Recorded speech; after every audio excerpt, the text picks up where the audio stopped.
said, empty your mind. Be formless, shapeless, like water.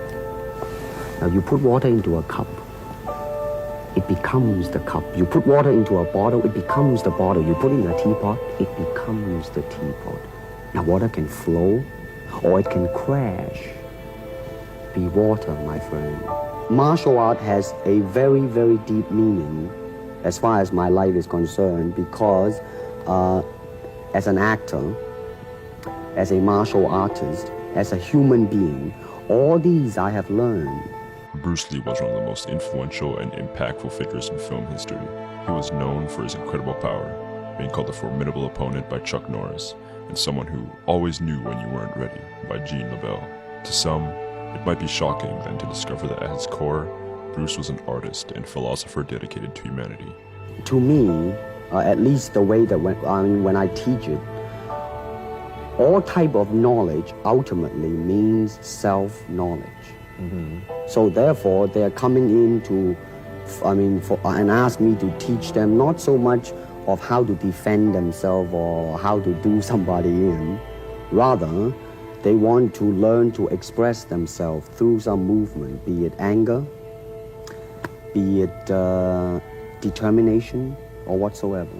So in other words, what I'm saying, therefore, is that he is paying me to show him in combative form the art of expressing the human body. Martial arts wasn't the only way Bruce found self-expression. He was also a talented poet. In his poem, The Frost, he writes, "Young man, seize every minute of your time. The days fly by. Ere long you too will grow." It might sound too philosophical, but it's acting, or acting, unacting. If You've lost me. I have, right? So what I'm saying, actually, you see, it's a combination of both. Here it is the natural instinct, and here is control. You are to combine the two in harmony. Not, if you have one to the extreme, you will be very unscientific. If you have another to the extreme, you become all of a sudden a mechanical man, no longer a human being. So it is a successful combination of both. So therefore, it is not only, so therefore it's not pure naturalness or unnaturalness. The ideal is unnatural naturalness or natural unnaturalness. Throughout his interviews and work, Bruce often references water, especially when it comes to its versatility. He encourages people to embrace the adaptability of water into their own lives. Well, Kung Fu, the best example would be a glass of water. Why? Because water is the softest substance in the world, but yet it can penetrate the hardest rock or anything, granite, you name it. Water also is insubstantial. By that I mean you cannot grasp hold of it. You cannot punch it and hurt it. So every Kung Fu man is trying to do that, to be soft like water and flexible and adapt itself to the opponent. Tai Chi Chuan, and it's more of an exercise for the elderly, not so much for the young. Give me a demonstration. Show me. Can you do it, a little bit of it? Just the hand-wise is very slow. Oh, is it? And you push it out, but all the time you are keeping the continuity going. The idea is running water never grows stale. So you gotta just keep on flowing. Today the rain is going on strong, but tomorrow maybe the sun is gonna come out again. Similarly, Bruce writes about water in his poetry like, "Streams born from mountain snows grow to swelling wave.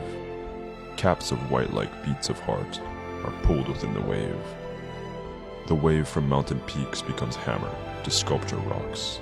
How can I, in the process of learning how to use my body, to understand myself? Now, the unfortunate thing is, now there's boxing, which use hands, judo, which is throwing. Now, I'm not putting them down, mind you, but I'm saying one thing that is the bad thing, and that is, because of styles, people are separated. They are not united together because styles became law, man.